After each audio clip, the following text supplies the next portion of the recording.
in the Sanskrit saying that we were discussing in the first of these seminars, tat tvamasi, that art thou, Zen is concerned with that. That, of course, is the word which is used for Brahman, the absolute reality, in Hindu philosophy. And you're it, only in disguise, and disguised so well that you've forgotten it. But unfortunately, ideas like the ultimate ground of being, the self, Brahman, ultimate reality, the great void, all that is very, very abstract talk. And Zen is concerned with a much more direct way of coming to an understanding of that, or thatness, as it's called, tathata, in Sanskrit. So Zen has been summed up in 4 statements. A direct transmission outside scriptures and apart from tradition. No dependence on words and letters. Direct pointing to the human mind. And seeing into one's own nature and becoming Buddha. That is, becoming enlightened, awakened from the normal hypnosis under which almost all of us go round like somnambules.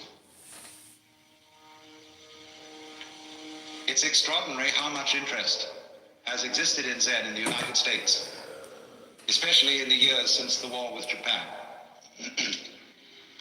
And naturally, I've often meditated on the reasons for this interest. I think, first of all, the appeal of Zen lies in its unusual quality of humor. Religions aren't, as a rule, humorous in any way. Religions are serious. And when one looks at Zen art and reads Zen stories, it is quite apparent that something is going on here which isn't serious in the ordinary sense, however sincere it may be. The next thing I think that has appealed to Westerners is that Zen has no doctrines. There is nothing you have to believe, and it doesn't moralize at you very much. It's not particularly concerned with morals at all. It's a field of inquiry rather like physics. And you don't expect a physicist to discuss authoritatively about morals, even though as a human being he has moral interests and problems. But as a physicist, he is not a moral authority. Or if you go to an Wait, I thought Billy said the fuck that counts. I'm sorry. That's behind the fuck. Fuck that counts. Hello? That's why you think in the first place. So the fuck happens. Like, it's like the people lost the fucking entire, they didn't get the memo. It's like, we're not getting flowers for the sake of flowers, bitch. We're getting flowers because it's supposed to signify, I thought of you and I've thought of my way to get you flowers. Yeah. Yeah. I think I love my wife. She doesn't want me to spend on baby. No, that's your exception. It's okay. Yeah. No, I want flowers. The fuck out of here. I want to tell you a lot about a person's expectations and how well you know your partner. Yeah, my wife is on a super. Tuesday, My wife and I know I is only super get low. flowers on. The thing is, that, like, I want flowers on a random Wednesday. I want flowers Yes. on November 31st.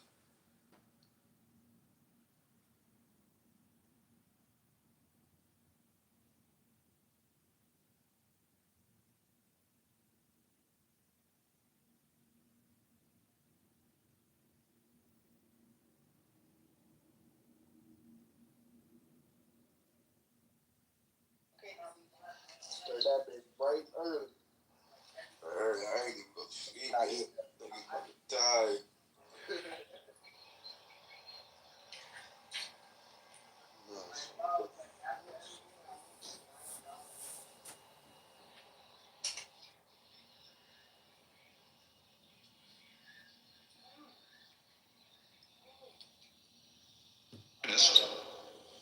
Or ophthalmologist to have your eyes adjusted.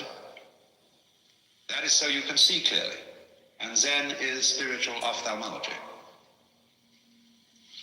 Another thing that appeals very much to Western students about Zen is that they've read their Zen from Suzuki and from some of my writings and from R.H. Blythe. And these people present a rather different kind of Zen from that which you will find today in Japan. They present what is essentially early Chinese Zen from the old writings, ranging from about shortly before 700 AD to 1000 AD. And that Zen has a very different flavor from modern Japanese Zen. And so, of course, many of the people who go to study Zen in Japan disapprove of Dr. Suzuki thoroughly, and also, naturally, of my exposition of Zen, because we don't make a great fetish of studying Zen by sitting. In Japan today, they sit and they sit and they sit. R.H. Blythe asked a Zen master, what would you do if you had only 1/2 hour left to live? And he said, I would do Zazen, which means he would sit like a Buddha here and practice meditation. And Blythe had given him several choices. Would you like to listen to your favorite music? Would you have a dinner? Would you get drunk? Would you like the company of a beautiful woman? Would you take a walk? What would you do? Or would you just go on with your daily business as if nothing was going to happen? In other words, would you wind up your watch? So he was very disappointed in this answer. And he said, you know, sitting is only one way of doing Zen. Buddhism speaks of the 4 dignities of man: walking, standing, sitting, and lying. And so Zazen is simply the Japanese word for sitting Zen. There must also be walking Zen, standing Zen, and lying Zen. You should know, for example, how to sleep in a Zen way. That means to sleep thoroughly. Zen has been described as when hungry eat, when tired sleep. And when the student got that description, he said, well, doesn't everybody do that? And the master said they don't. When hungry, they don't just eat, but think of 10,000 things. When tired, they don't just sleep, but dream innumerable dreams. So in a sense, this sounds like the old Western truism. Whatever your hand finds to do, do it with all your might. But that's not the same thing as Zen. A lot of people like to see if they could sum up Zen in that way. In the Latin motto of the school I used to go to in England, age dum agis, act when you act, or while you act. There's a famous story which beautifully illustrates the current relationships between East and West. Paul Reps, who wrote, or rather drew, a lovely book called Zen Telegrams, once asked a Zen master to sum up Buddhism in one phrase. And he said, don't act, but act. So Reps was simply delighted, because he thought the master had said, don't act, but act. And that, of course, would be the Taoist principle of Wu Wei, of action in the spirit of not being separate from the world, realizing so fully that you are the universe too, that your action on it is not an interference, but an expression of the totality. But the master's English was very bad indeed, and Paul Reps had misunderstood him. He had said, don't act, bad act. And you know, that is the sort of attitude that all clergy develop over the centuries. You know how it is when you go to church, if you do. So often the sermon boils down to, my dear people, you ought to be good. And everybody knows that, but hardly anybody knows how. Or even what good is. Now, the fascination of Zen to the West is that it promises a sudden insight into something that is always supposed to take years and years and years. The psychoanalysts, if you're mixed up, they tell you, the troubles you've got yourself into over all these years can't be undone in a day. And therefore it will take many, many sessions, maybe twice a week for several years for you to get straightened out. The Christians say that if you embark on a path of spiritual discipline, you get yourself a spiritual director and submit yourself to the will of God, but you may not get into the high states of contemplative prayer for very many years. The Hindus, the Vedanta Society people, the Buddhists also say will require many long years of meditation, very hard concentration, very difficult practice, and stern discipline. And then maybe you will make enough progress in this life to become a monk in your next life. And then you'll make enough progress to enter some of the preliminary stages leading to Buddhahood. But it's all likely to take you many, many incarnations. But when this artist Hasegawa was asked, how does one see into Zen? He said, it may take you 3 seconds. It may take you 30 years. I mean that. And so you see, there is always the possibility that it may take only 3 seconds. Zen literature abounds with stories, you see, in which there's a dialogue, or what is called in Japanese mondo, which means question-answer, between a Zen teacher and his student, and these dialogues are fascinatingly incomprehensible. But it always seems to be that at the end of this swift interchange, the student gets the point. Sometimes he doesn't. I gave a book of these dialogues once to a friend of mine who was deeply interested in Eastern philosophy. He said, I haven't understood a word of it, but it's cheered me up enormously.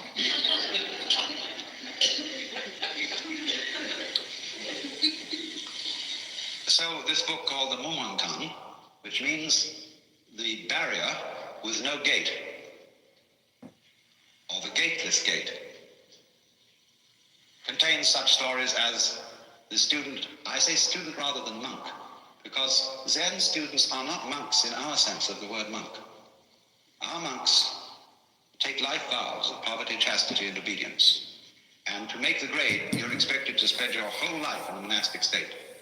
But I call the Zen monk a student because he's more like a student in a theological seminary. He may stay much longer than the usual 3 years. He may stay 30 years or so. But it's always possible for him to leave with dignity and to graduate and to go into lay life or become a regular priest who keeps charge of a temple, can get married and have a family. And only very few graduates of a Zen monastery become Roshi. The Roshi means simply old teacher. That is the man in charge of the spiritual development of the students. So one of these students in the book says to the master Joshu, I have been here in this monastery for some time and I've had no instruction from you. The master said, have you had breakfast? Yes. Then go wash your bowl. And the monk was awakened. Now you may think that the moral of this story is do the work that's nearest, though it's dull at whiles, helping when you meet them, lame dogs over sides.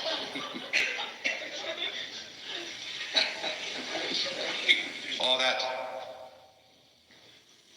the bowl might be a symbol of the great void, the all-containing universe. And probably the monk had washed it already, because they immediately after eating in Japan and China, in a monastery, they would take tea and pour it into the bowl and swill it around, wash it and wipe it out. So maybe he'd already washed the bowl. And in that case, you might think that the master was saying, don't gild the lily. Don't, to use a real nice Zen phrase, don't put legs on a snake or a beard on a eunuch. No, the point of that story is so clear that that's what's difficult about it. And all these stories resemble jokes in this sense. A joke is told to make you laugh. When you get the point of a joke, you laugh spontaneously. But if the point has to be explained to you, you don't laugh so well, you force a laugh. There is some kind of sudden impact between the punchline and the laugh. And so in exactly the same way with these stories, there is expected to be something else than laughter, which is sudden insight into the nature of being. Nature of being, that sounds very abstract. But it was go wash your bowl. So, another story in this book concerns a master who said, when a cow walks out of the enclosure, the corral, the horns and head, the forelegs and the body all get through, but not the tail. How is it that the tail can't get through? And nobody would answer this. Another story, it tells of a certain master called Baijan, who was so good that he had hundreds of students, and they couldn't all be housed in one monastery. So he had to find one of the students who could also be a master. And so he arranged a test. He put down a pitcher in front of them all and said, without making an assertion or without making a denial, tell me, what is this? And the senior monk said it couldn't be called a piece of wood. And the teacher didn't accept this answer. But the monastery cook came forward and kicked the pitcher over and walked away. And he got the job. And the commentator remarks, maybe he wasn't so smart after all, for he gave up an easy job for a difficult one.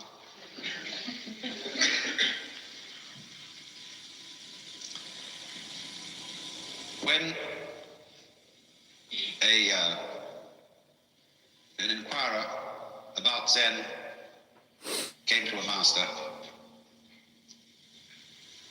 they often, they approach a Zen master with a kind of key question. What is the fundamental principle of Buddhism? Or why did the bearded barbarian come from the West? Because Zen is supposed to have been brought into China by a Hindu named Bodhidharma. Bodhidharma is always represented as having a huge bushy beard and very fierce eyes.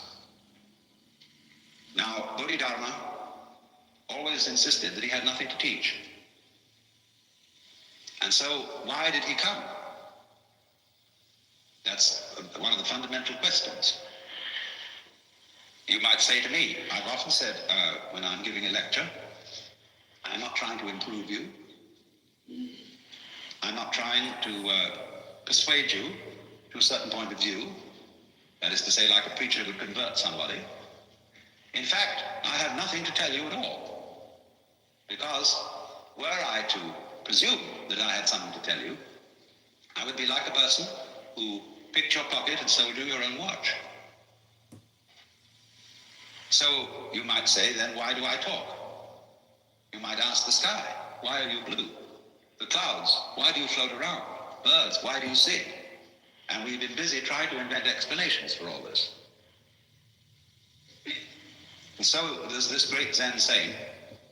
One of the old masters said, when I was a young man and knew nothing of Buddhism, mountains were mountains and waters were waters. But when I began to understand a little Buddhism, mountains were no longer mountains, waters no longer waters. In other words, when one starts scientific and philosophical inquiries, everything gets explained away in terms of its causes or other things that go with it. Or one sees that all the things in the world, what we think are separate things, are as things illusions. There is nothing separate. So, but he said at the end, but when I had thoroughly understood, mountains were mountains, and waters are waters. So, this is what's called direct pointing. If you ask me, what is this?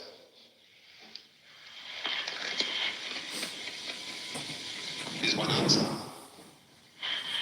If you had a cigarette in your hand, that might be another answer.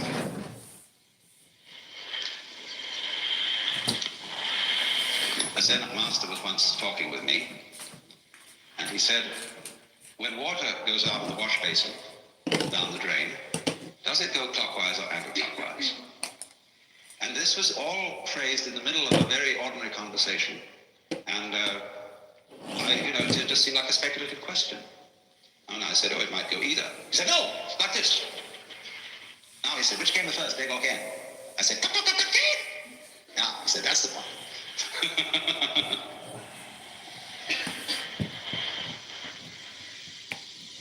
Now, it is saying too much, I warn you, to say that Zen is trying to point to the physical universe so that you can look at it without forming ideas about it. That is saying too much, but it is the general idea. It's in the direction of being the right idea. Zen people speak of the virtue of what they call mushin, which means no mind, or munen, no thought. That red lantern says munen, no thought. And this is not an anti-intellectual attitude. The ordinary simple person is just as bamboozled by thinking as a university professor. You can think intellectually in a no-think way. That's the art. It doesn't mean not to have any thoughts at all. It means not to be fooled by thoughts, not to be hypnotized by the forms of speech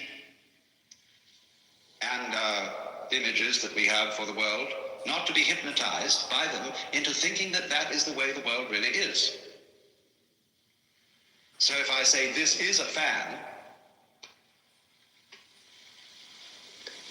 it isn't. To begin with, fan is a noise. And this doesn't make the noise fan, but just whoosh.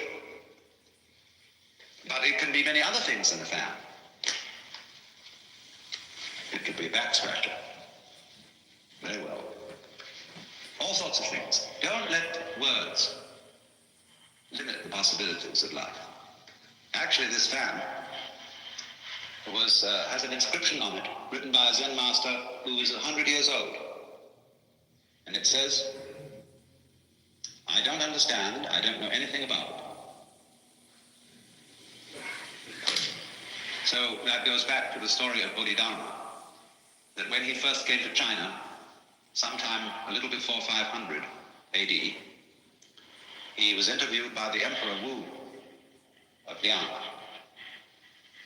And the emperor was a great patron of Buddhism, said, we have caused many monasteries to be built, monks and nuns to be ordained, and the scriptures to be translated into Chinese. What is the merit of this? The Bodhidharma said, no merit whatever. Well, that really set the emperor back, because the popular understanding of Buddhism is that you do good things like that, religious things, and you acquire merit. And this leads you to better lives in the future, so that you will eventually become liberated. And so he was completely set back, so he said, well, what is the first principle of the holy doctrine? And Bodhidharma said, vast emptiness and nothing holy. Or in vast emptiness there is nothing holy. So the emperor said, who is it then that stands before us? The implication being, aren't you supposed to be a holy man? And Bodhidharma said, I don't know. So the poem says, plucking flowers to which the butterflies come. Bodhidharma says, I don't know. And another poem like it. If you want to know where the flowers come from, even the god of spring doesn't know. So anybody who says that he knows what Zen is a fraud. Nobody knows. Just like you don't know who you are. All this business about your name and your accomplishments, your certificates, what your friends say about you. You know very well that's not you. But the problem to know who you are is the problem of smelling your own nose. When the great Japanese master Dogen came back from China in about the year 1200 to bring his school of Zen into Japan, they asked him, what did you learn in China? He said, the eyes are horizontal, the nose is perpendicular.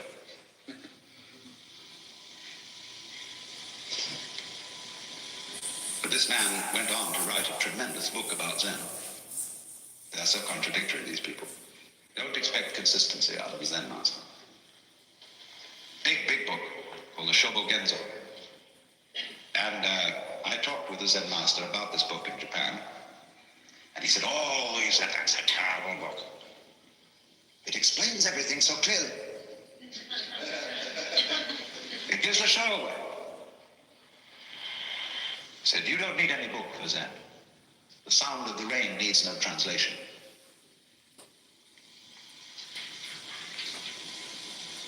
So you see, it is this kind of way of going about things, this method of Zen, that has so fascinated the West. And everybody who reads about Zen wonders if somehow, you see, this understanding is right under your nose. You know how it is sometimes you get a crowd of people to come into a room, and you put something in the room that's absurd. Like suppose there was a balloon floating on the ceiling. People could come in and not notice it at all. Or, somebody puts on something weird. Some kind of a funny necktie or something. And you say to a person, well, haven't you noticed? A woman in a new dress. No? Haven't you noticed? I said, well, what is it? What? And it's right under your nose. They're staring in the face, but you don't see it. And Zen is exactly like that. So I might say to you all, what did you forget when you came in here? Maybe you forgot it long before. Something you forgot. And you think, is it this? Is it that? I say, oh no, it's much simpler than that. So it's very, very obvious. And this makes it all the more difficult. It is very obvious. The master Bokuju was asked, we have to dress and eat every day, and how do we escape from all that? In other words, how do we get out of routine? And he said, we dress, we eat. He said, I don't understand. Bokuju said, if you don't understand, put on your clothes and eat your food.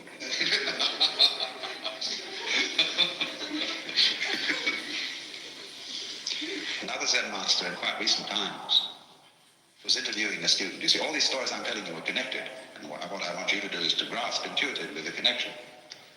Was interviewing a student, Western student. And he said, get up and walk across the room. He got up and walked and came back. Said, where are your footprints?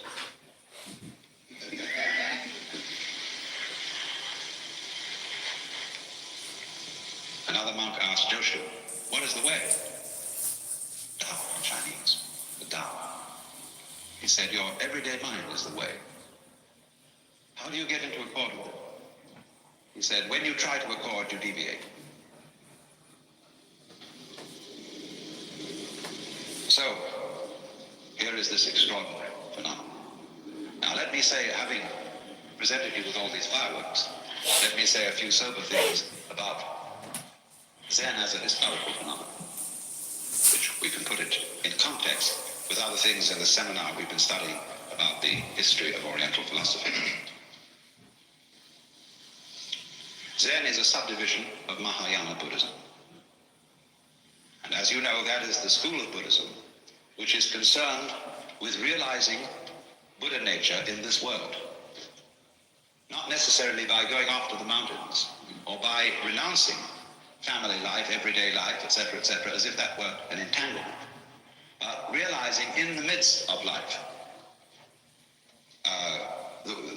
the possibility of becoming a Buddha. And so the great ideal personality of Mahayana Buddhism is the Bodhisattva, a word now applied to somebody who has attained nirvana, but instead of disappearing, comes back in many, many guises. There's a famous painting of one of the bodhisattvas in the form of a prostitute. And bodhisattvas in Zen art are often represented as bums. There's a beautiful one over there by the furnace, painted by Sengai, of the bum Hote, or Putai in Chinese, who's always immensely fat. And he's saying, Buddha is dead.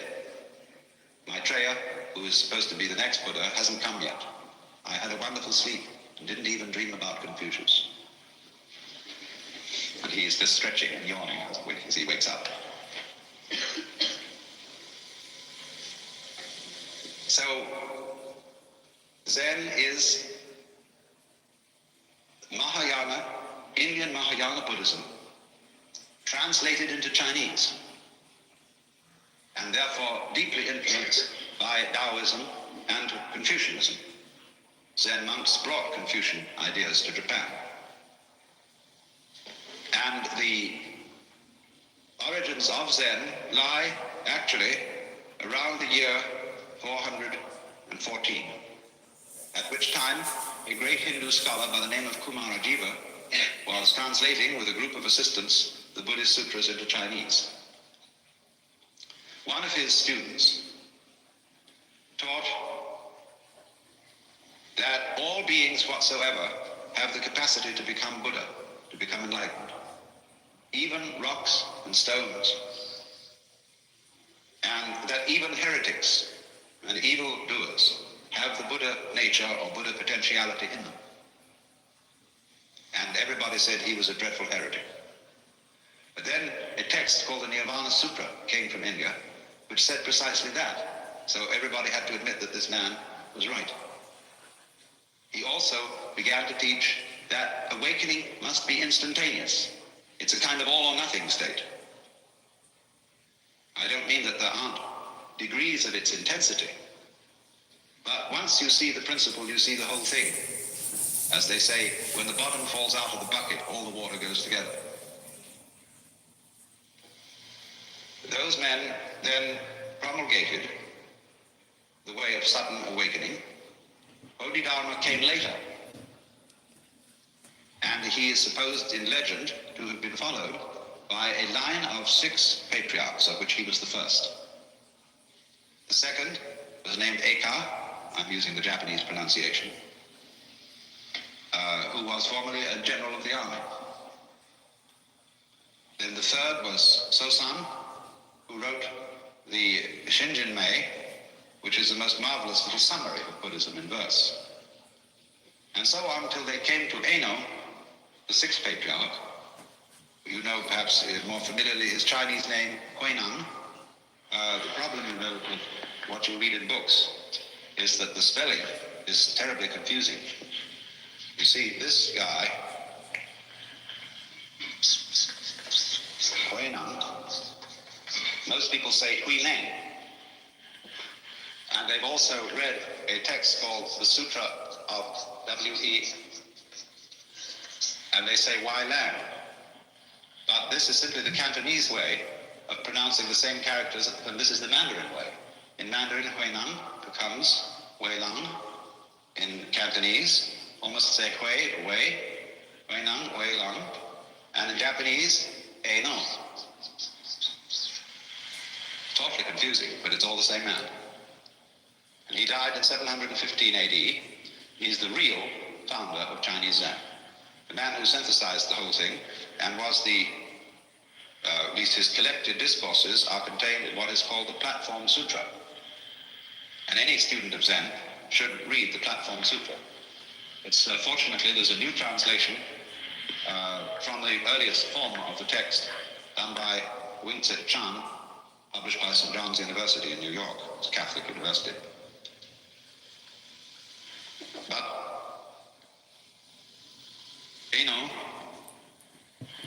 really fused Zen with the Chinese way of doing things.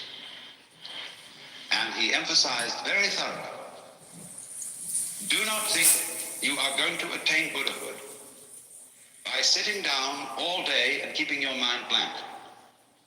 Because a lot of those students who practice dhyana, which is the Sanskrit for Chan, which is the Chinese for Zen, which is in turn Japanese, means meditation, or contemplation perhaps would be a better translation in English. And everybody thought that the proper way to contemplate was to be as still as possible. But according to Zen, that is to be a stone Buddha instead of a living Buddha. Now I can knock a stone Buddha on the head, clunk, and it has no feelings. And so it's a stone Buddha. There was a famous Zen master called Tanka, who went to a little lonely temple on a freezing cold night. And he took the Buddha image, one of the Buddha images off the altar, split it up and made a fire. And when the attendant of the temple came in the morning, horrified, broke at the image, and Tanka took his stick, started raking in the ashes. And the temple priest said, "What are you looking for?" He said, "I'm looking for the sali, that is to say the jewels that are supposed to be found in the body of a genuine Buddha when he's cremated." So the priest said, "You couldn't expect to find sali from a wooden Buddha." In that case, said Tanko, "Let me have that other Buddha for my fire." That's, you see, the difference between living Buddha and stone Buddha. But a person who thinks that in order to be awakened, you have to be heartless, to have no emotions, no feelings, that you couldn't possibly lose your temper or get angry or feel annoyed or depressed, those people haven't got the right idea at all. If that's your ideal, said Eno, you might just as well be a block of wood or a piece of stone. What he wanted you to understand is that your real mind, while all those emotions are going on, is imperturbable. Just like the sky, when you move your hand through the sky, you don't leave a track. The birds don't stain the blue when they pass by. And when the water reflects the image of the geese, it doesn't, the reflection doesn't stick there. So, to be pure-minded, in the Zen way, or clear-minded is a better way of translating it, is not to have no thoughts. It's not a question of not thinking about dirty things. One great master of the Tang dynasty, when asked, "What is Buddha?" believe it or not, answered, "A dried turd." So it's not that kind of purity. It is purity, clarity, in the sense that your mind isn't sticky.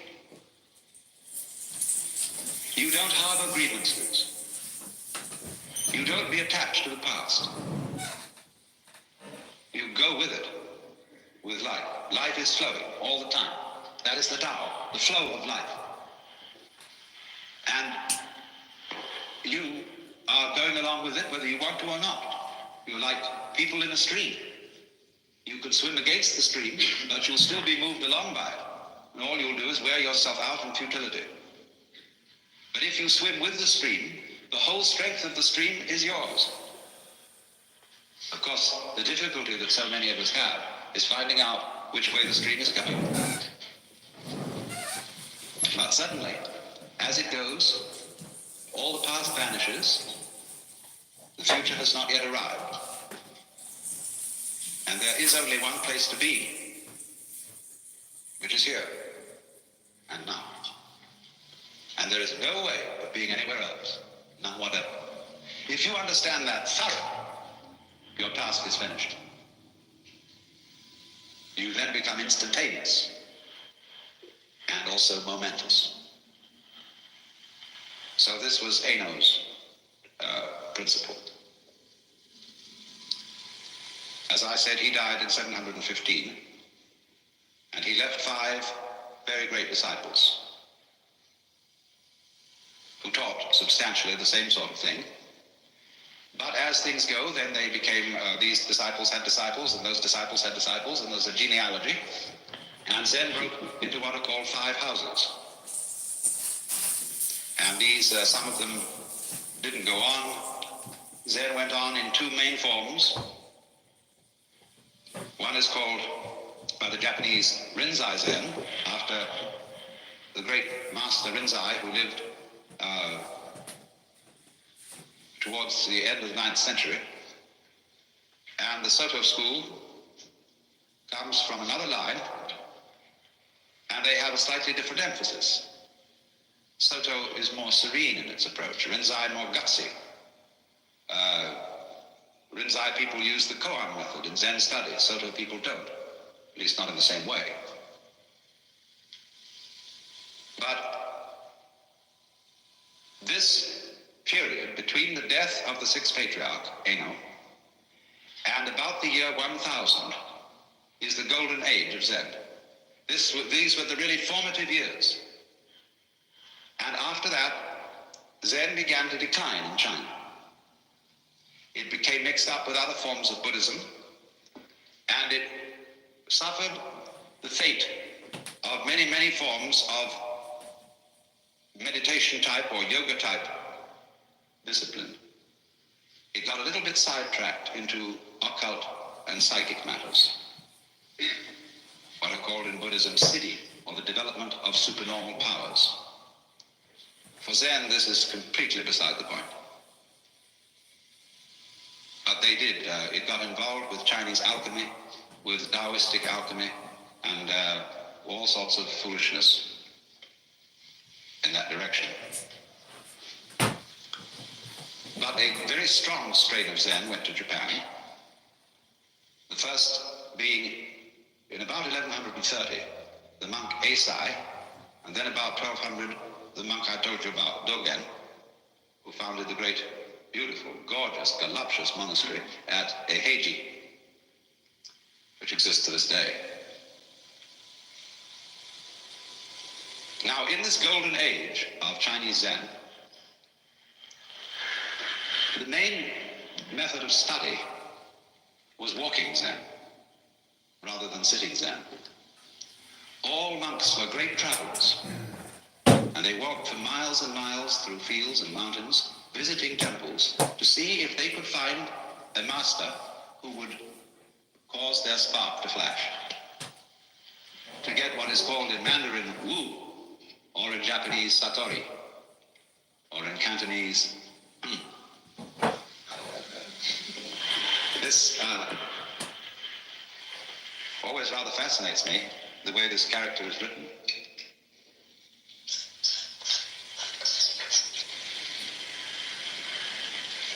The word I in Chinese is sometimes represented by this right-hand side of the character alone. 5 mouths, 5 senses. This one means your mind or heart, the heart-mind, shin. Now when we say, well, something very surprising happened, my heart came into my mouth. Here it comes into all 5. So this character means awakening. It's the same in a way as the Sanskrit bodhi, which I explained to you in the talk on Buddhism. Awakening from the illusion of being a separate ego locked up in a bag of skin. Discovering that you are the whole universe. And of course, if you do discover that, and you do see into it all of a sudden, it's a shock, because your whole common sense is turned directly inside out. Everything is the same as you've always seen it, but completely different. Because you know who you are. You know what the devil were you worrying about? What was all that fuss? What was all that to do? Well, you see, it was part of the game. Everything from one point of view is fuss and to do. To do. What is there to do?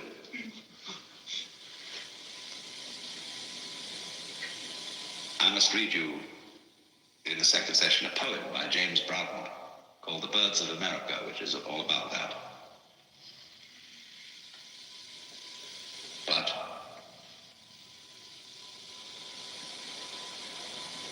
when you wake up, you see, and discover that all this to do wasn't you, what you thought was you, but was the entire works, which we can just call it, that you're it, and it is it, and everything is it, and it does all things that are done, and then that is a great surprise.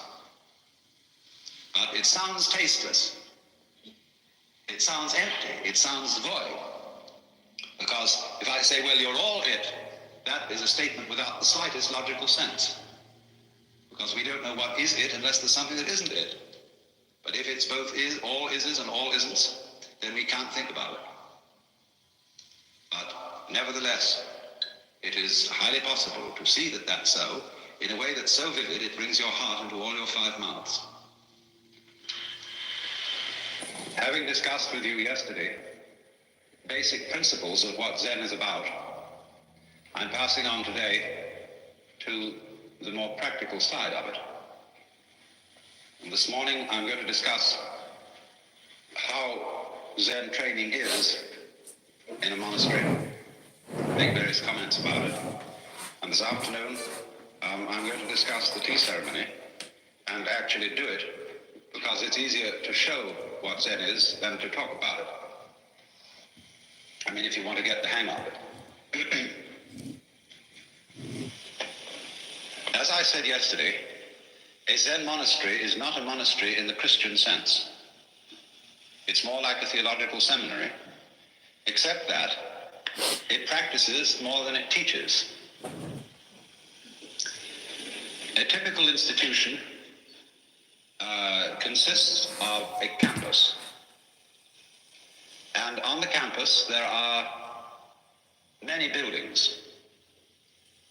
First of all, around the edges, you will invariably find independent temples that were founded in times past by noble families, because one of the things that the Buddhists did when they came to the Far East was they exploited ancestor worship.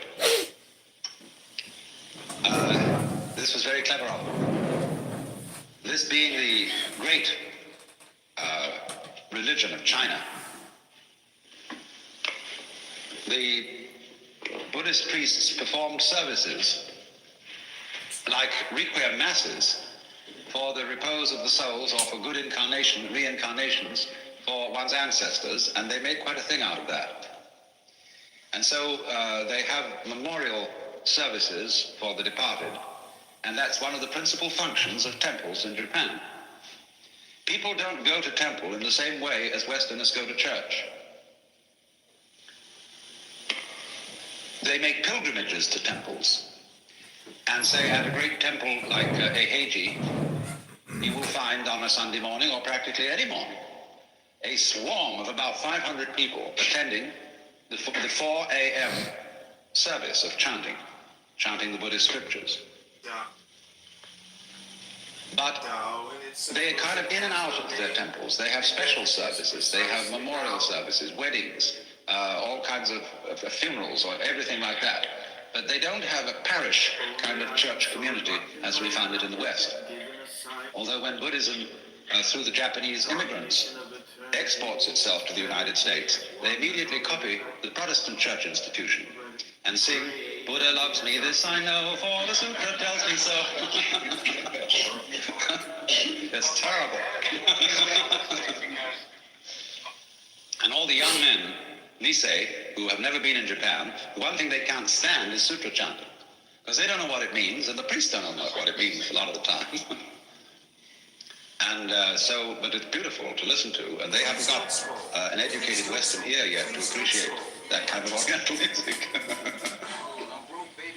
Well, now, then, aside from these many temples, each of which is in charge of a priest with his family, and some of them are having a hard time making a go of it these days, so they've become restaurants for very elegant food, or museums, and all sorts of things. Now, the guts of a Zen temple is what's called the Sodo. So, in Japanese, is the Sangha, the order of followers of the Buddha. Do simply means hall. So the Sangha hall, or Sodo, is the center. And this consists of a number of rooms, but the main one, the actual Sodo itself, is a large, long, spacious room with platforms on either side and a wide passage down the center. The platforms are 6 feet wide, and each contains a number of tatami mats, which are measure 6 by 3. And every monk is assigned to a mat. And on a shelf behind the mat, against the wall, he has all his possessions, which are very simple. And so the mat is his sleeping place and his meditation place. There is an image of the Bodhisattva Manjusri in the hall, more or less in the center of the passage between the platforms. Manjusri is a Bodhisattva. They call him Monju in Japan. who holds in his hand a sword. And this sword is the sword of wisdom, or prajna, which cuts asunder all illusions. That is the dwelling place and the meditation place of the monks. And then they have, of course, kitchens and library, and they have special temples that the monks use for various services. Then aside from that, there are the quarters of the Kansho, who is the abbot or administrative head of the temple, and then the quarters of the Roshi, who is the spiritual teacher. There isn't in the Zen, not in the Rinzai Zen school at any rate, exactly a hierarchy. Every temple is independent. There's no pope, no archbishop. But there is a fraternal relationship between all the temples of the Rinzai sect. The Soto sect have a little bit of a hierarchy, but still, on the whole, the Kansho, or administrative head of the temple, is the big boss. The Roshi is the respected boss, the man everybody's terrified of, at least on the outside at any rate. Now, if you want to get into one of these institutions and study, they make it difficult. It's so different from the welcome attitude you get when you go into a Christian church. Here they repel you. Westerners, of course, are treated with a certain amount of courtesy that is not ordinarily accorded to Japanese. But even then it's made difficult because they realize that a Westerner who's taken the trouble to learn Japanese and to get himself over the oceans and to live under unfamiliar conditions is certainly pretty serious about it. And there are a number of Western Zen monks. So funny, there's one at Heiji who comes from San Francisco, and he's tremendously tall. And to see him with all the others is quite amusing. Anyway, the formal approach is that you arrive in your traveling gear at the gate. And the Zen monk's traveling gear is most picturesque. He wears a great mushroom on his head, enormous straw hat, about so wide. And then he has a black robe, rather shorter than a kimono, and he has white, long white tabi socks underneath, and gaita, which are the wooden sandals with bridges on them to keep you high up a bit. Or he may wear just plain waraji, which are straw sandals. And then he carries on the front his little box in which are his eating bowls, his razor, his toothbrush, and such necessities of life.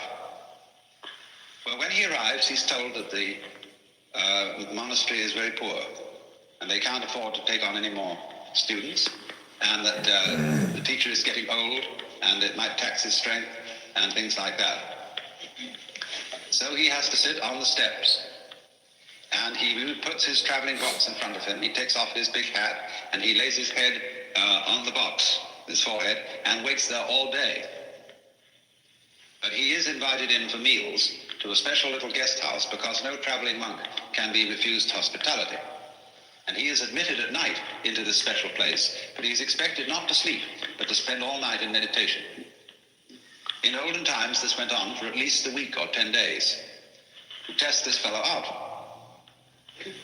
Then finally, the assistant to the Roshi comes and tells him that the Roshi maybe would have a talk with him. So now you must remember the aspect of a Roshi to this young monk. He's a formidable fellow, usually an older man, who has about him something that is difficult to put your finger on. There's a certain fierceness, coupled with a kind of tremendous directness, a sense of somebody who sees right through you. And so he really poses to this young fellow, what do you want? Why did you come here? But he said, I came to be instructed in Zen. The teacher says, well, we don't teach anything here. There isn't anything in Zen to study. Well, the student knows, or thinks he knows, that this not anything which is studied in Zen is the real thing. That's, of course, as a Buddhist, he knows that what isn't anything is the universe, the great void, the shunyata. And so he isn't fazed by that. He says, well, nevertheless, you do have people who are working here and meditating under your instruction, and I'd like to join them. Well, maybe, but strictly on probation. And then, of course, all the details are taken. And he pays a ridiculously small fee, in modern Japan at any rate, to be able to stay in the monastery. It's very, very inexpensive. Now the teacher comes back and says, now you want to study Zen. Why?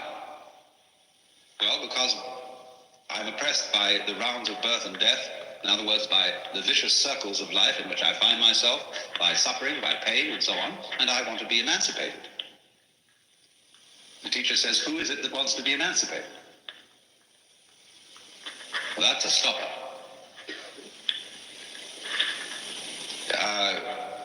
There was a good old story about one of these preliminary interviews. The master asks, first of all, very casual questions. Where's your hometown? What's your name? What did your father do? And where did you go to college? Why is my hand so much like the Buddha's hand? And suddenly, in midstream of an ordinary conversation, clunk, the student is blocked. And so there is devised the koan, K-O-A-N in Chinese, kunman. And this means, literally, the word koan means a case, in exactly the same sense as we talk about a case in law which functions as a precedent for future cases. Koan should be translated case. The koans are based on stories, mondo, of the conversations between the old masters and their students. But you can make a koan immediately by such a question, why is my hand so much like the Buddha's hand? Or, who are you that asked this question? And if the student tries to verbalize on that and say, well, I am so-and-so, he asks, who knows that you're so-and-so? How do you know that you know? Who knows that you know? Find out. In other words, the basic koan is always, who are you? Who is it that wants to escape from birth and death? And I won't take words for an answer. I want to see you. And all you're showing me at the moment is your mask.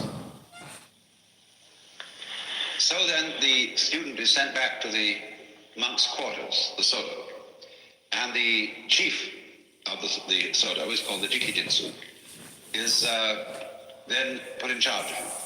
And he teaches him how to behave, what the rules are, how to eat, and how to meditate.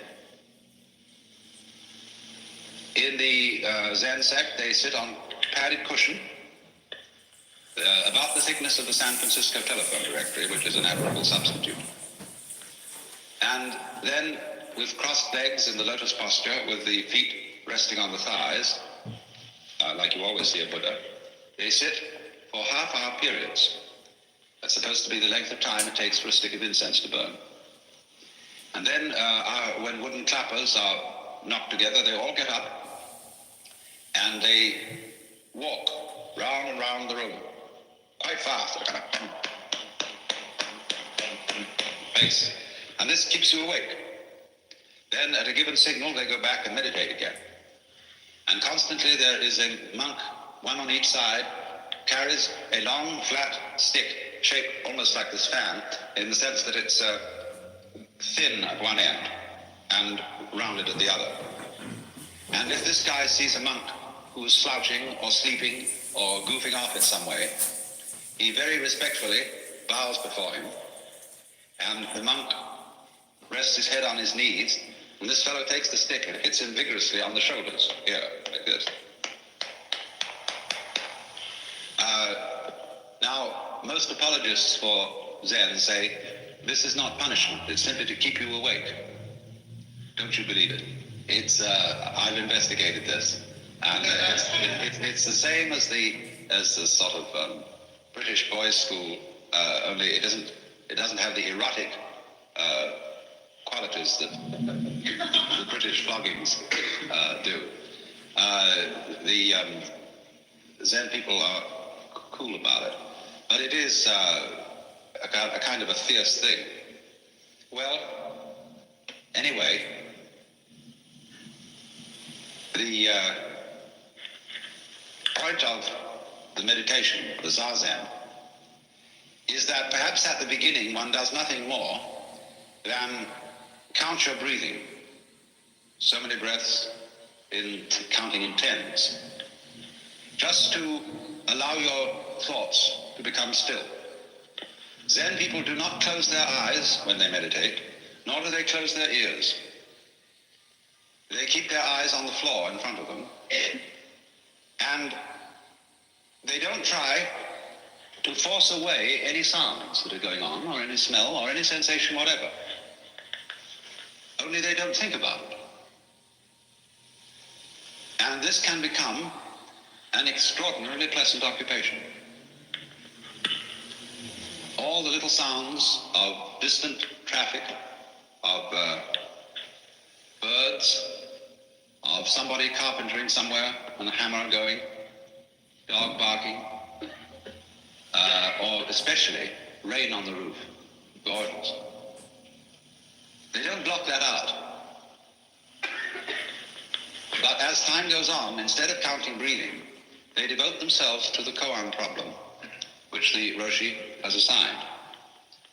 What is the sound of one hand? Who were you before your father and mother conceived you? When Joshu was asked, does a dog have Buddha nature? He replied, no. What is the meaning of no, or mu? All sorts of these problems. And so as time goes on, every day the student goes to the teacher for what is called Sanzen. Sanzen means studying Zen. And he has to present a satisfactory answer to the koan. Now Sanzen is the moment in the monastery when no holds are barred, although there's a very formal approach to it. The monk has to stop outside the master's quarters and make this mokugyo.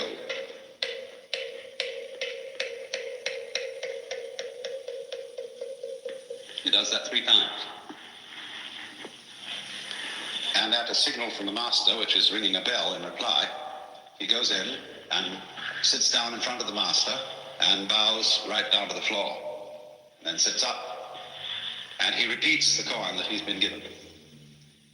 And he's supposed to answer it. Now the master, if he's not satisfied with the answer, may simply ring his bell, which means interview over. Nothing doing. Or if he's still not satisfied, he may try to do something to hint the student as to which way to go. Or puzzle him further. Some sort of comment. But what happens is this. Do you see what kind of a situation has been set up here? The student is really being asked to be absolutely genuine. So if I said to you, now don't be self-conscious. I want you to be perfectly sincere. And as a matter of fact, I'm a mind reader. And I know whether you're being sincere or not. I can see right down to that last little wiggly guzzle in the back of your mind. And if you think I can, you see, I'm putting you in a double bind. I'm commanding you to be genuine. How can you possibly do that on command? Especially when the person you're confronted with is a father figure, an authority figure. And in Japan, the sensei, the teacher, is even a more authoritative figure than one's father, which is saying a lot. But you are being asked in the presence of this tiger to be completely spontaneous. Or it isn't put in that way, you see, though. I mean, I'm describing this from the standpoint of a psychologist observing what's going on here. No, the thing you've got to do is you've got to hear the sound of one hand. And as your answers become more and more rejected, you get more and more desperate. And there is built up the state that is called the great doubt. the students do everything, you know. They read all the old Zen stories, and they come in with the pieces of rock and wood, and they try and hit the teacher. They do everything they get, and nothing will do. I remember I had a friend studying in Kyoto, and on the way to the master's quarters, he passed through a lovely garden with a pool, and he saw a bullfrog in the garden. And he grabbed this bullfrog, they're very tame in Japan, nobody eats them, put it in the sleeve of his kimono. And when he got in to give an answer to his koan, he produced the bullfrog. And the master shook his head and said, too intellectual.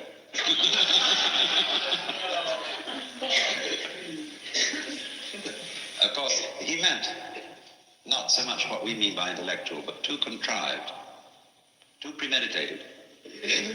You know, you're just copying other people's Zen antics, and that's something you just can't get away with. Well, there does come a critical point of total desperation. And when the student reaches that point, the teacher really starts encouraging him. He says, now, come on, you're getting warm, but you must die, be ready to die for this. You must, students have even been put under into the position that if they don't get it in so many days, they're going to commit suicide. And they have to stimulate this intense period, a thing called ossession. Don't confuse the word session with the English session. Session means studying or observation of the shin, the heart, the mind, the heart-mind. And at this time, they only sleep 4 hours a night. They meditate solidly all through the day. They go for the Sanzen interview twice a day, every one of them. And it's a tremendous workout and will last about 5 days, 5 or 6 days. And in that period, the pressure is really on. Everybody is worked into a pitch of kind of psychic fury that they have to get this thing answered. There's a man in Japan today who has a 5-day Zen system, and he practically guarantees that you will have Satori in his 5 days. I've just got a book about it written by a Britisher. I haven't had a chance to read it yet. Well, I had someone I knew of who was over studying Zen on a Fulbright grant, and the grant was winding up, and he still hadn't got the sound of one hand. And he was just, he said to the master, look, the grant's running out and I can't stay here. And I've just got to get this thing. So just the day before he left, he suddenly realized that there was nothing to realize.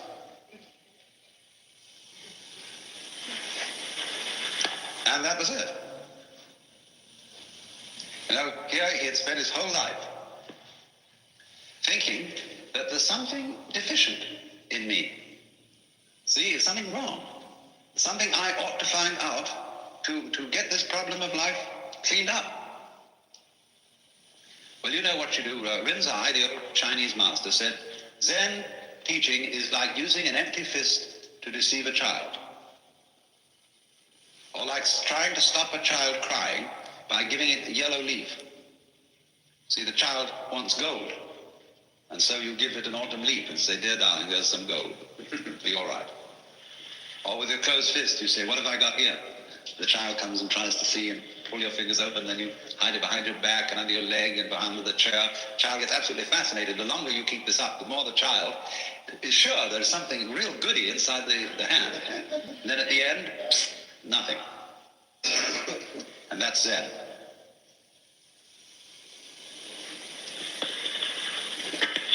So there comes a time, you see, when the student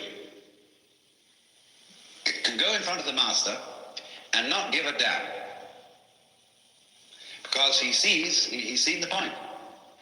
There wasn't a problem. He made up the problem himself. He came and projected it on this master, who knew how to handle that kind of person, by making him much more stupid than he was before. Until he sees the essential stupidity of the human situation, where we're playing a game of one-upmanship on other people and on the universe. how to get the better of life. Well, what makes you think you're separate from life so that you can get the better of it? How can you beat the game? What game? Or who will beat it? This illusion of beating the game, of finding the thing out, of catching it by the tail, is therefore dissipated by the technique of the koan. It's called, working on a koan is like a mosquito biting an iron bull.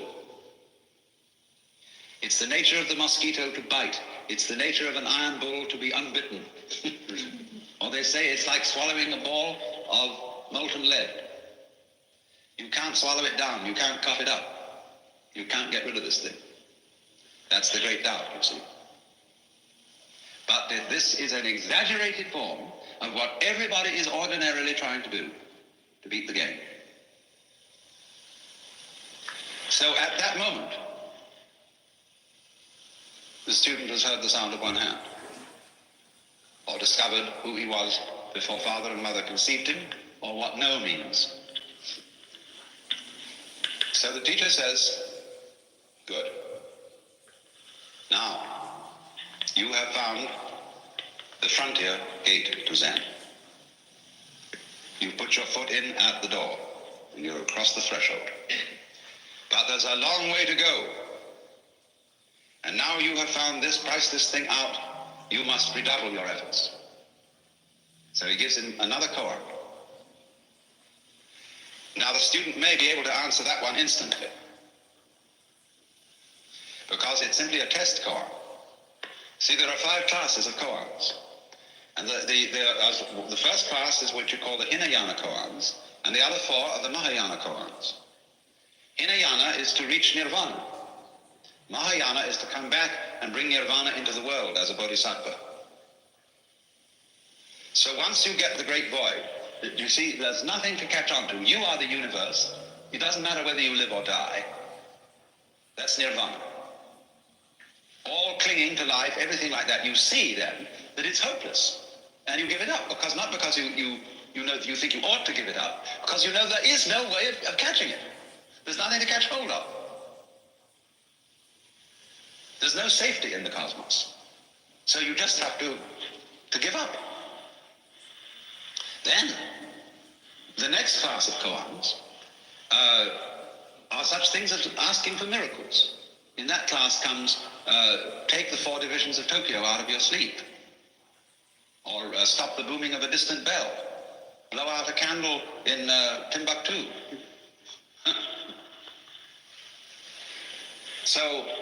But as they go on in various ways, they are concerned with all kinds of problems and how Zen understanding deals with those problems, until we get in the end to the study of morality and rules of social and monastic life. That's the last thing. And the Zen way of understanding it. Now, this takes very, very differing periods of time. Some people get through in as little as 10 years, the whole thing. There is a very brilliant Westerner by the name of Walter Novick, who has just about completed the whole thing. And he's a musician and a pianist. And he'll come back to this country as the first accredited Zen master of the West. And he'll set up his little sodo in New England, Vermont or somewhere, and on a farm, and wait and see what happens. But so the day of graduation comes, and then everybody turns out, and there's a great hullabaloo, and they salute the departing monk, and he goes out. He may just become a layman, as I said, or become a temple priest, or he may be himself a roshi.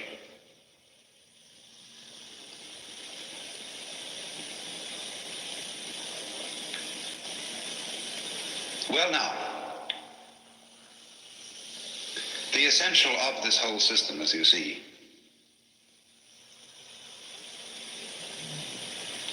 is to use a hair of the dog that bit you for the cure of the bite. It's homeopathic. When people are under delusion, they cannot be talked out of the delusion. No amount of talk could persuade anybody that his ego is an illusion.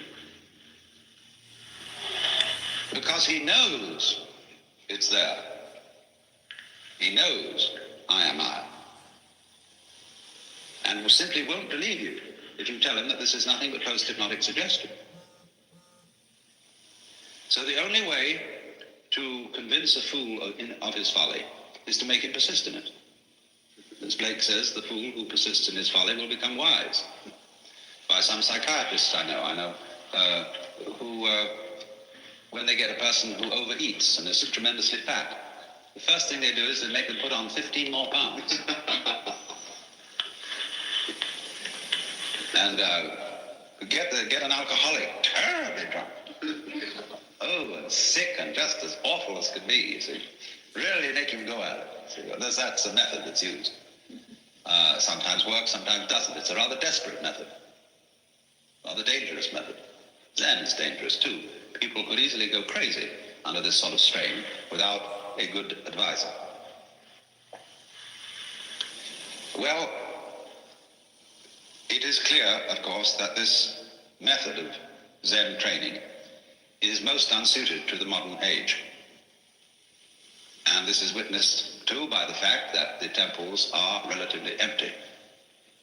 Myoshinji, the biggest one in Kyoto, is built to house 600 monks. There are only 80.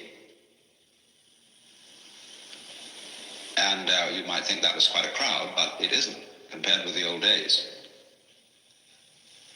To young people in Japan today, this is all incomprehensible. They see no point in it. A few, yes, but they're mostly clergy sons carrying out the family tradition. And that's very bad indeed. To be sent to a monastery virtually. As though the only possible success can come for someone who goes because he feels that nothing else in the world will satisfy him. He just has to do it. And so the traditions, as in all these ancient organizations, have become very fixed. A lot of it's meaningless. It is certainly not going to last. Not in that form. It's falling apart right under our eyes.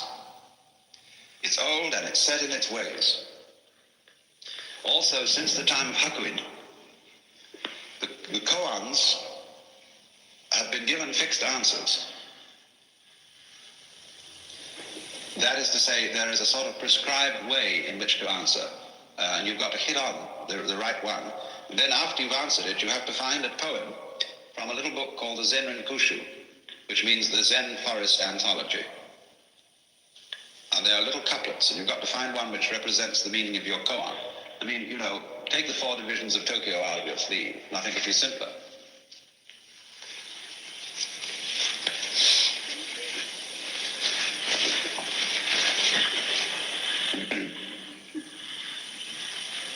But some monk has recently threatened to publish all the answers to the koans, so that the masters would have to get on their toes and invent new ones.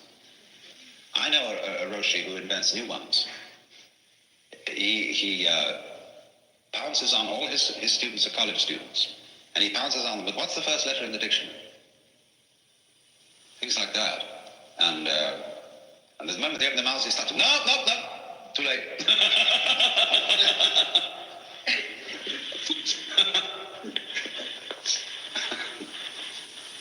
But you know, he says, so you could ask Christian, what's the first word in the Bible?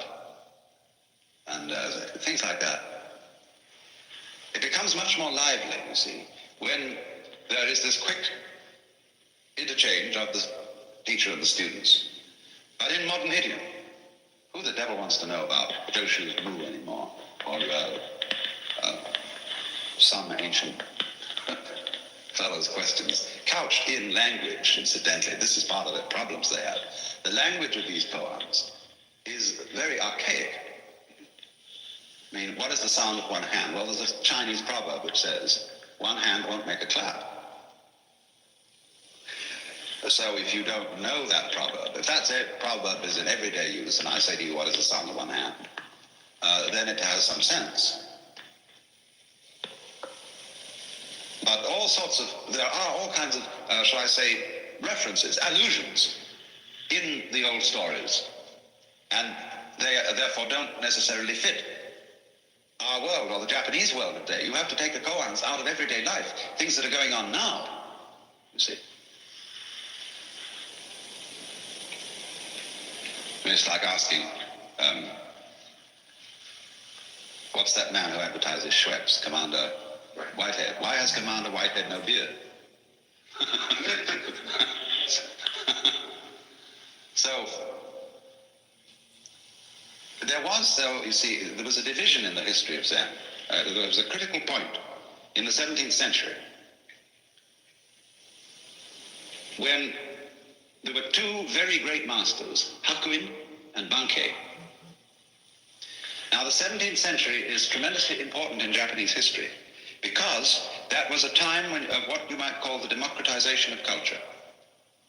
Basho invented haiku poetry so that everyone could be a poet. Not necessarily for publication, but for one's own fun. People didn't write poems for publication necessarily. They wrote poems for parties. And he invented the 17-syllable haiku as a result of his Zen feeling for nature, so that he could put this within the reach of everybody. What had happened to poetry before that time was that it had become so obscure and so effete and so sophisticated that only great literati could do it at all.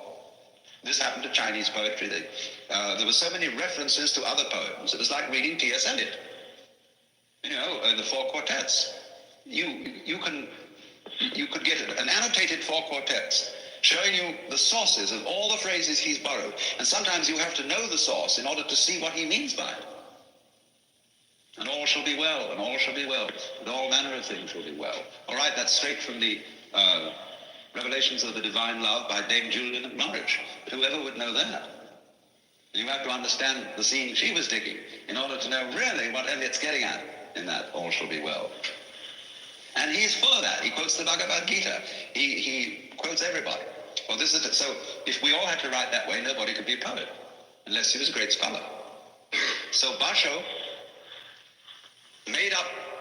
he popularized the haiku. And the haiku are originally based on the Zenrin poems. They take their flavor from that. There is one, you see, that bird calls, mountain changes to be more mysterious. The first line of that says, the wind drops, but the flowers keep on falling. The bird calls and the mountain becomes more mysterious. And so haiku developed from that kind of short insight, that glimpse of nature. Now, while Basho was taking poetry to the peasants, Bankei was taking Zen to them as well, to the farmers. And he ran his Zen on an entirely different system. He talked mainly about what he called Husho. Husho is the unborn, that which has not yet arisen and which, as a matter of fact, never does arise. And so he said, there is in you the unborn mind which was given to you by your parents. Let me just read you a few quotations from him to show you what sort of a person he was. The mind begotten by and given to each of us by our parents is none other than the Buddha mind, birthless and immaculate, sufficient to manage all that life throws upon us. A proof. Suppose at this very instant, while you face me listening, a crow caws and a sparrow twitters somewhere behind you. Without any intention on your part to distinguish between these sounds, you hear each distinctly. In doing so, you are hearing with the birthless mind, which is yours for all eternity. Well, we are to be in this mind from now on, and our sect will be known as the Buddha Mind Sect. To consider my example of a moment ago once again, if any of you feel you heard the crow and the sparrow intentionally, you are deluding yourselves. For you are listening to me, not to what goes on behind you. In spite of this, there are moments when you hear such sounds distinctly, when you hear with the Buddha mind of non-birth. Nobody here can deny this. All of you are living Buddhas because the birthless mind which each possesses is the beginning and the basis of all. Now, if the Buddha mind is birthless, it is necessarily immortal, for how can what has never been born perish? You've all encountered the phrase birthless and imperishable in the sutras. Not born, not dying. But hitherto you've not had the slightest proof of its truth. Indeed, I suppose, like most people, you've memorized this phrase while being ignorant of the fact of birthlessness. When I was 25, I realized that non-birth is all sufficient to life, and since then, for 40 years, I've been proving it to people just like you. I was the first to preach this greatest truth of life. I ask, have any of you priests heard anybody else teach this truth before me? Of course not. A priest said to him, once in the Buddha mind, I'm absent-minded. Bankei says, well, suppose you're absent-minded as you say. If someone pricked you in the back with a gimlet, would you feel the pain? Naturally. Then you are not absent-minded. Feeling the pain, your mind would show itself to be alert. A layman says, though I undertake Zen discipline, I often find myself lazy, weary of the whole thing, unable to advance. And he replies, once in the Buddha mind, there's no need to advance, nor is it possible to recede. Once in birthlessness, to attempt to advance is to have receded from the state of non-birth. A man secure in that state need not bother himself with such things. He's above them.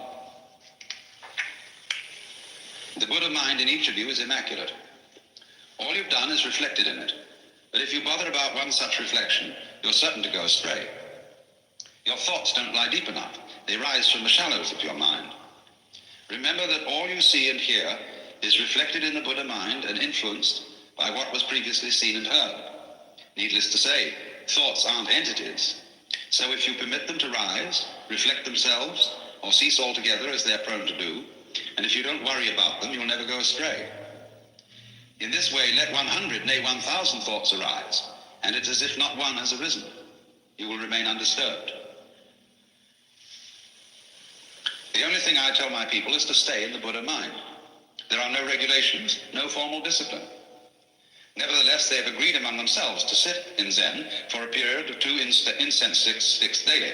All right, let them. But they should well understand that the birthless Buddha mind has absolutely nothing to do with sitting with an incense stick burning in front of you. If one keeps in the Buddha mind without straying, there's no further satori to seek. Whether awake or asleep, one is a living Buddha. Zazen means only one thing, sitting tranquilly in the Buddha mind. But really, you know, one's everyday life in its entirety should be thought of as a kind of sitting in Zen. Even during one's formal sitting, one may leave one's seat to attend to something. In my temple, at least, such things are allowed. Indeed, it's sometimes advisable to walk in Zen for one incense sticks burning and sit in Zen for the other. A natural thing after all. One can't sleep all day, so one rises. One can't talk all day, so one sits in Zen. There are no binding rules here. And so that's what happened, you see. Bankei was the abbot of Myoshinji, the Roshi. And he stopped the monks using the kaiseki stick to hit them when they weren't meditating or sleeping in meditation, because he said, even a sleeping man is still a Buddha, and you shouldn't be disrespectful. And he attempted a Zen of no methods. You can meditate if you want to, that's fine. But that's like polishing a brick to make a mirror. And he used to say, too, that trying to purify your mind is like trying to wash off blood with blood. But Bankei Zen was elusive. Hakuin had 8 successors. Bankei had none. And some people think that that was the most admirable thing about it. In this morning's talk, I was going into some of the fundamental features of Zen. And today, I want to concentrate on that aspect of Zen practice, which is called in Chinese, Mo Che Chu, or going straight ahead. A master who was once asked, what is the Tao, the way, replied, walk on. Actually, go. As we say, go man, go. Go, go. And it is this aspect of Zen which is what is truly understood by detachment, or having a mind that isn't sticky and that isn't stopped at any point in its whole working.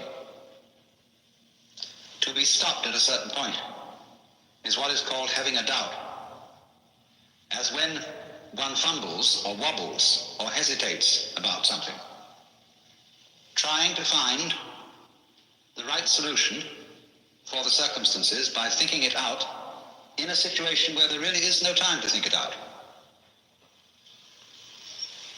So that when a Zen teacher asks his disciple a question, he expects an immediate answer, as it were, without thought or premeditation. And this is a very difficult thing to do in ordinary social intercourse, because we think we have to be careful what we say or do. So one doesn't act without deliberation.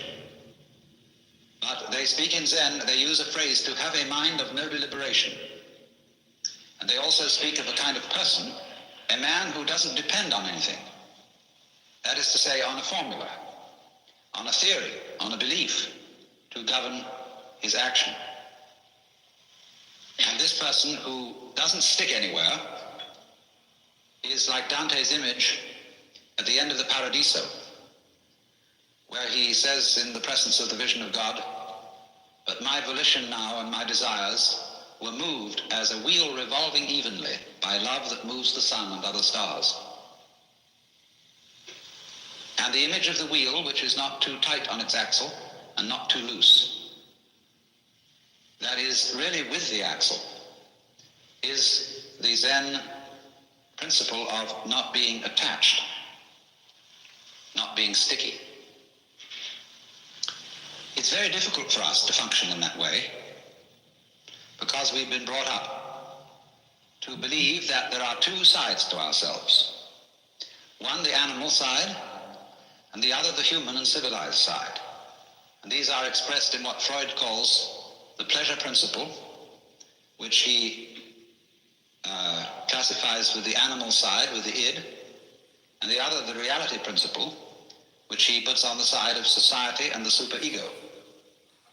And man is so split that he is in a constant fight between these two. Theosophists sometimes speak of our having two selves, the higher self, which is spiritual, and the lower self, which is merely psychic, the ego. And therefore, the problem of life is to make the one self, the higher one, take charge of the lower, as a rider takes charge of a horse. But the problem that constantly arises is, how do you know that what you think is your higher self isn't really your lower self in disguise? When a thief is robbing a house and the police enter on the ground floor, the thief goes up to the second floor, and when the police follow up the stairs, he goes higher and higher until at last he gets out to the rooftop. And in the same way, when one really feels oneself to be the lower self, that is to say, to be a separate ego, and then the moralists come along, they are of course the police, and say, "You ought not to be selfish," then the ego dissembles and tries to pretend that he's a good person after all. And therefore, one of the ways of doing this is for the ego to say, "I believe I have a higher self." And I would say, "Why do you believe that? Do you know the higher self?" "No, if I knew it, I would behave differently. But I'm trying to get there." "Well, why are you trying to get there?" "Well, then the police wouldn't come around. Then the moralists wouldn't preach at me. Then I could feel that I was doing my duty, behaving as a proper member of society." But all this is a great phony front. If you don't know that there is a higher self, and you believe that there is one, on whose authority do you believe this? You say, "Oh, such and such a teacher, Buddha, Jesus, Shankara, the Upanishads said that we have a higher self, and I believe it." Catholics sometimes say they believe their religion because they're told to, and they have to be obedient. The Catechism starts out, the Baltimore Catechism, it starts out, we are bound to believe that there is but one God, the Father Almighty, creator of heaven and earth, etc. And they make jokes about the Protestants and say, they don't have real authority in Protestant church because everybody interprets the Bible according to his own opinion. But we have an authoritative interpretation of the Bible. But this always screens out the fact that it is fundamentally a matter of your own opinion that you accept the authority of the church to interpret the Bible. You cannot escape in all matters of belief from opinion. In other words, it must become clear to you that you yourself create all the authorities you accept. And if you create them in order to dissimulate, in order to pretend that your motivations and your character are different, that you would like them to be different, this is the same old principle of the separate self, trying to improve itself so that it will live longer or survive in the spiritual world or attain the riches and the progress of enlightenment. And the whole thing is phony. So in Zen, a duality between higher self and lower self is not made. Because if you believe in the higher self, this is a simple trick of the lower self. If you believe that there is no really lower self, that there is only the higher self, but that somehow or other the higher self has to shine through, the very fact that you think that it has to try to shine through still gives validity to the existence of a lower self. If you think you have a lower self or an ego to get rid of, and then you fight against it, nothing strengthens the delusion that it exists more than that. So this tremendous schizophrenia in human beings of thinking that they are rider and horse, soul in command of body, or will in command of passions, wrestling with them, all that kind of split thinking simply aggravates the problem. And we get more and more split. And so we have all sorts of people engaged in an interior conflict which they will never resolve. Because the true self, either you know it or you don't. If you do know it, then you know it's the only one, and the other so-called lower self just ceases to be a problem. It becomes something like a mirage, and you don't go around hitting at mirages with a stick or trying to put reins on them. You just know that they're mirages and walk straight through them. But if you are brought up to believe yourself split, I remember my mother used to say to me when I did naughty things, she said, "Alan, that's not like you." So I had, some conception of what was like me in my better moments, that is to say, in the moments when I remembered what my mother would like me to do. And so that split is implanted in us all. And because of our being split-minded, we are always dithering. Is the choice that I am about to make of the higher self or of the lower self? Is it of the spirit or is it of the flesh? Is the word that I have received of the Lord or is it of the devil? And nobody can decide. Because if you knew how to choose, you wouldn't have to. In the so-called moral rearmament movement, which is a very significant title, you test your messages that you get from God in your quiet time by comparing them with standards of absolute honesty, absolute purity, absolute love, and so on. But of course, if you knew what those things were, you wouldn't have to test. You would know immediately. And do you know what those things are? The more one thinks about the question, what would absolute love be? Supposing I could set myself the ideal of being absolutely loving to everybody, what would that imply in terms of conduct? Well, you can think about that till all is blue, because you could never get to the answer. The problems of life are so subtle that to try to solve them with vague principles as if those vague principles were specific instructions, is completely impossible. It is like, I remember that some journalist was interviewing the novelist G.B. Stern, and G.B. Stern revealed in the interview that she was very fond of cooking.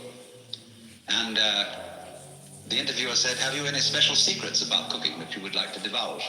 And she said, "One should always use butter." Imagine!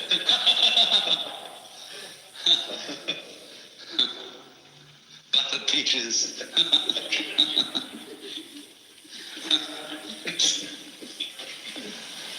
Oh dear, buttered wine.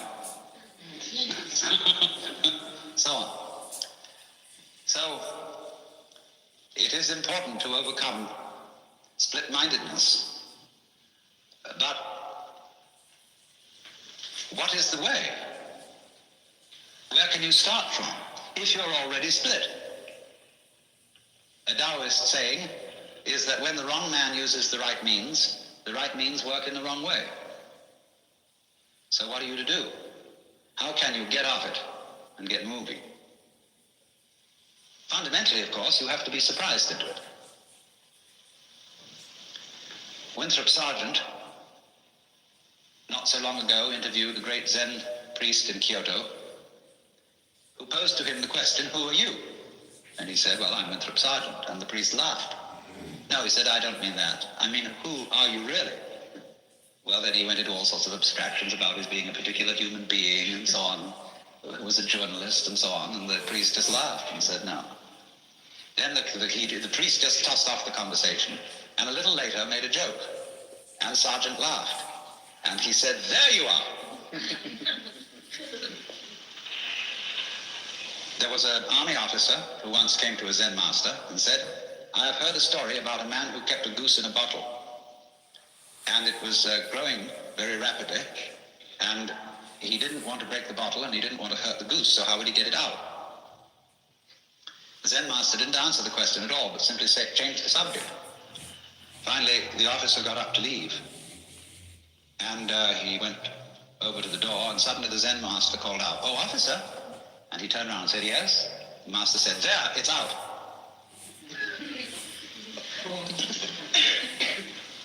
So in the same way, if I say to you, "Good morning," you say, "Good morning. Nice day, isn't it?" "Yes." Or if I hit you, boom, you say, "Ouch." And you don't stop to hesitate to give these answers and these responses. You don't think about it when I say good morning, unless you're a psychiatrist. What could I be meaning?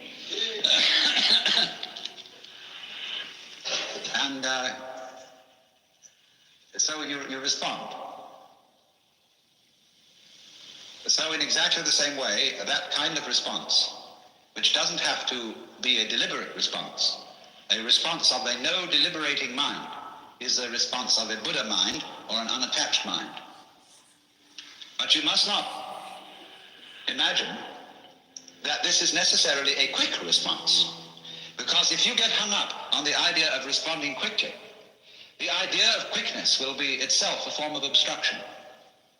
Very often when Dr. Suzuki is asked a question, very complicated question, by some philosophy major at Columbia when he's giving lectures there, he's silent for a full minute and then says, "Yes."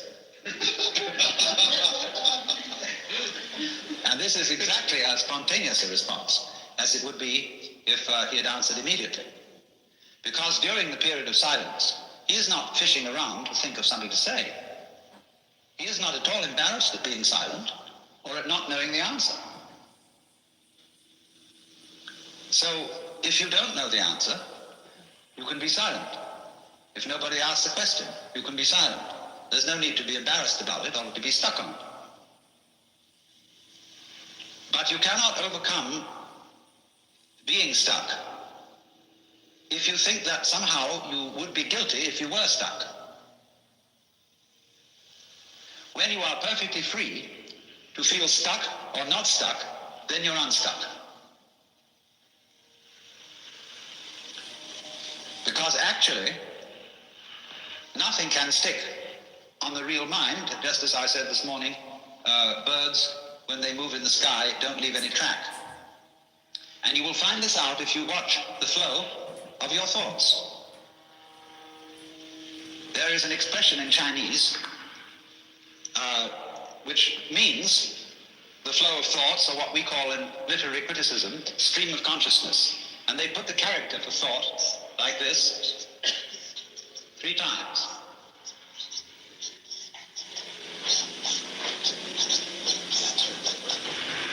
Nyan, nyan, nyan. And so you will notice that thought follows thought follows thought when you are just ruminating. And those thoughts arise and go like waves on the water. All the time, they come and go. And when they go, they are as if they had never been here. So actually, this shows your mind doesn't stick. Really. You can get the illusion of it sticking by, for example, cycling the same succession of thoughts over and over again. And that gives a sense of permanence, in the same way as when you revolve a cigarette butt in the dark, you get the illusion of there being a solid circle, although there is only the single point of fire. And it is from this connecting of thoughts that we get the sensation that behind our thoughts there is a thinker who controls them and experiences them. Although the notion that there is a thinker is just one member in the stream of thoughts. For example, if you get a certain kind of rhythm that goes diggy diggy diggy diggy boop, diggy diggy diggy diggy diggy boop, diggy diggy diggy diggy diggy boop, diggy diggy diggy diggy diggy boop, the boop is part of the rhythm, but it can be used as a cue. So you get, in relation to diggy diggy diggy diggy boop, you get thought, thought, thought, thought, thinker, thought, thought, thought, thought, thought, thinker. And if this happens regularly enough and long enough, you get the illusion of there being someone who thinks, apart from the stream of thoughts which come and go, the stream of experiences. And we use such absurd phrases, not only as thinking our thoughts, but feeling our feelings, seeing sights and hearing sounds. But you must understand, it is perfectly obvious that seeing a sight is seeing, hearing a sound is hearing, feeling a feeling is feeling. So in the same way, thinking a thought is thinking. But you get split-minded, you see, and so you get I and me, and the I who ought to or must control me as a sensation of some real entity that stands aside from thoughts and chooses among them, controls them, regulates them, and so on. Actually, this is a way to have one's thoughts not controlled. The more there is this duality of the separate thinker standing aside from the thoughts, the separate feeler watching or feeling the feelings, the more the stream of feelings is coaxed into self-protective activity, into getting more and more like a stuck record, the purposes of which are to protect and to aggrandize and enlarge the status of the supposed thinker. When Joshu, who was a Tang Dynasty Zen master, was asked, he had made some reference to the enlightened mind being like the mind of a child. And he said, well, what is the mind of a child? And he said, a ball in a mountain stream. Why? Thought follows thought instantaneously without interruption. So the saying, walk or sit as you will, but whatever you do, don't wobble. Now, we can see this very clearly from confusions we can get into in activity. I have just said we can see this very clearly from confusions we get into in activity. What kind of a statement is that?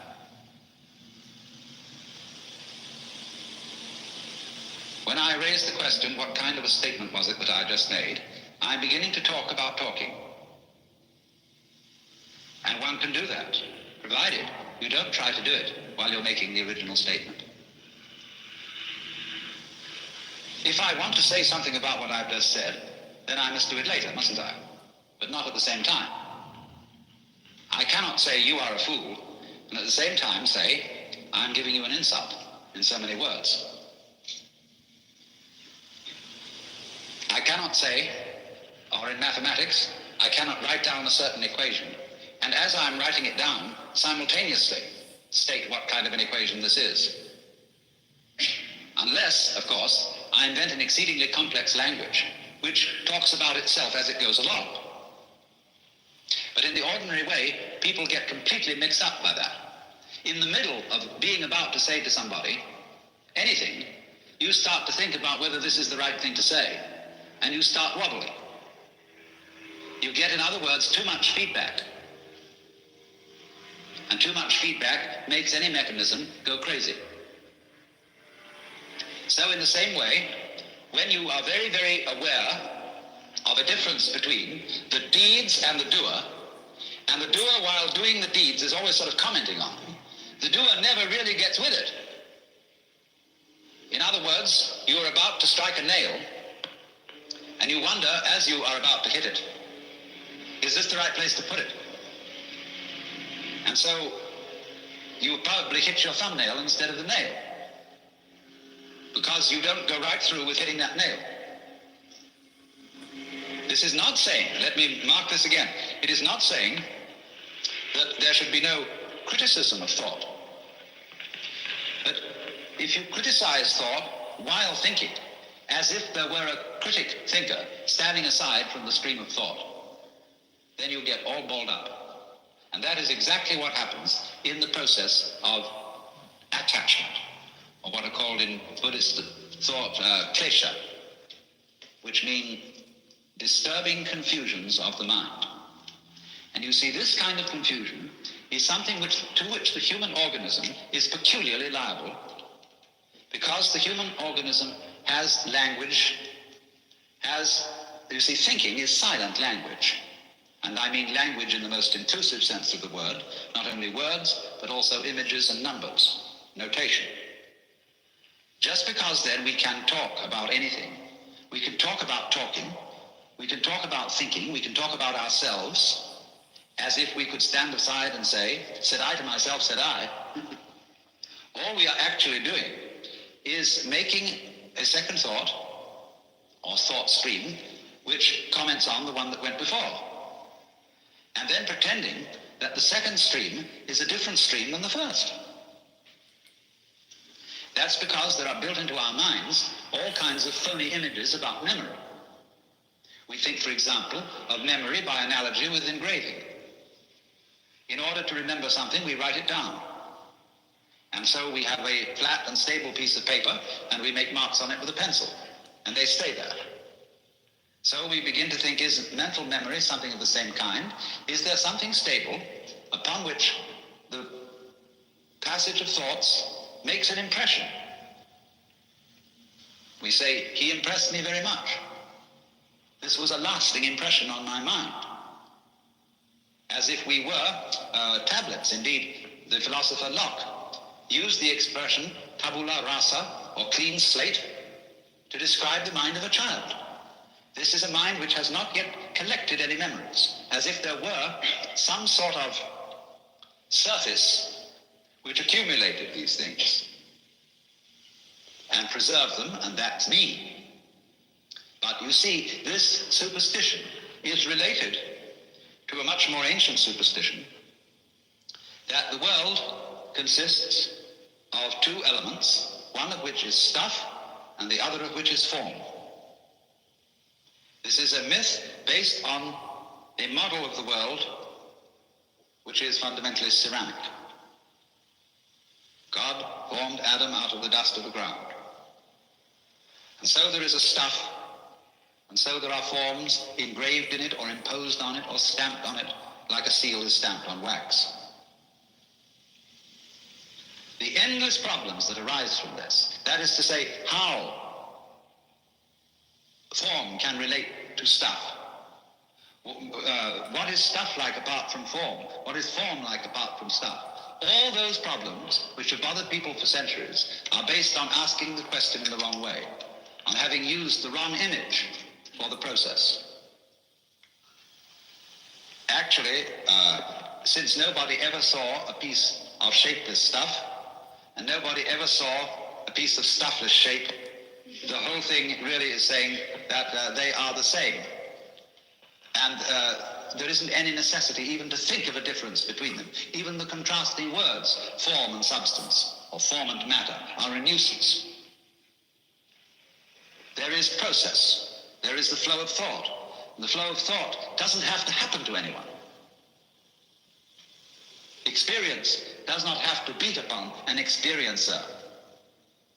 There is all the time simply the one stream going on, and we are convinced that we stand aside from it and observe it, because we've been brought up that way.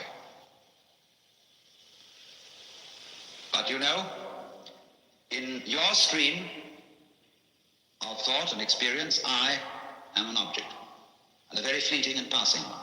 And consequently also in my stream of experience, you also are people who come and go. We are all, you see, living in the same world.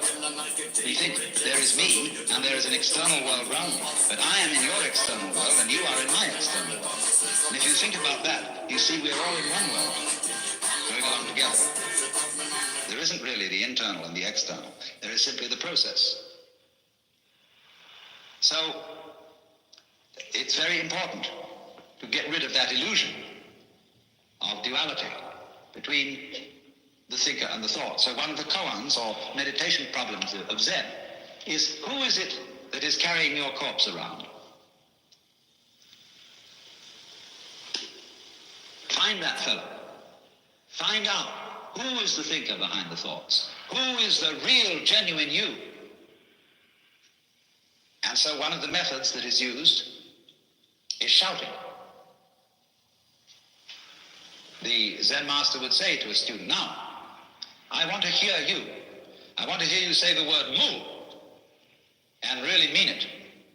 Because I want to hear not just the sound, but the person who says it. Now produce for me that.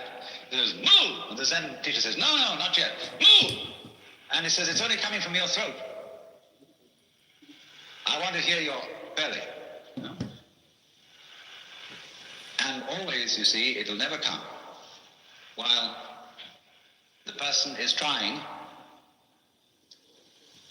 to make a differentiation between a true move and a false move.